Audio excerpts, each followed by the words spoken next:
Assalamualaikum warahmatullahi wabarakatuh. Perkenalkan, nama saya Miftahur Rahman, Prodi Bisnis Digital, Fakultas Ekonomi dan Bisnis, Universitas Wiraraja. Baik, teman-teman sekalian, saya di sini ingin meresum tentang mata kuliah pengantar Ekonomi Mikro, pertemuan ke-12, yang mana pertemuan ini sudah menghampiri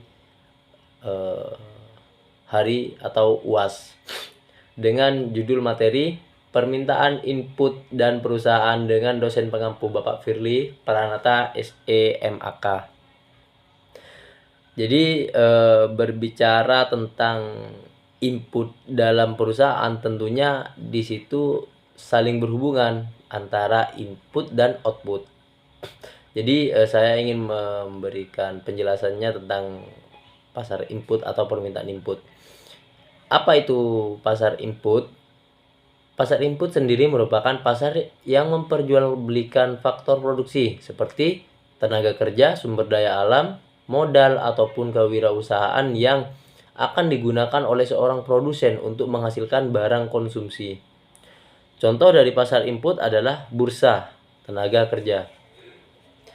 Apa kegunaan pasar input bagi perusahaan? Tentunya di sini banyak kegunaannya. Yang pertama ialah karena pasar input merupakan pasar faktor produksi, maka pasar input berperan sebagai penyediaan segala input faktor produksi yang dibutuhkan oleh perusahaan dalam menghasilkan output. Jadi di sini sudah memasuki berbicara tentang output.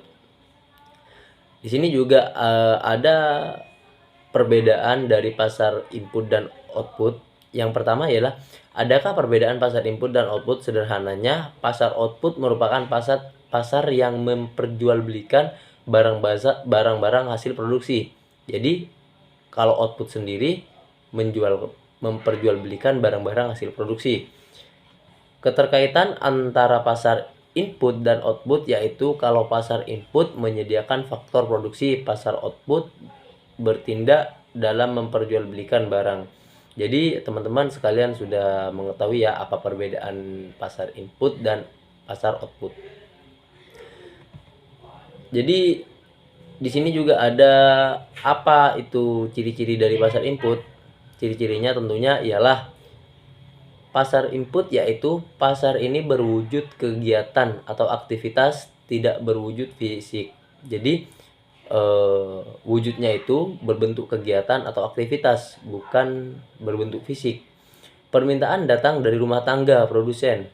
Di pasar ini, faktor permintaan dan penawaran dilakukan dalam jumlah yang cukup besar. Jenis dari penawaran dan permintaan sesuai dengan produksi yang dihasilkan. Mungkin itu saja penjelasan mengenai pasar permintaan input dan output dari saya pribadi.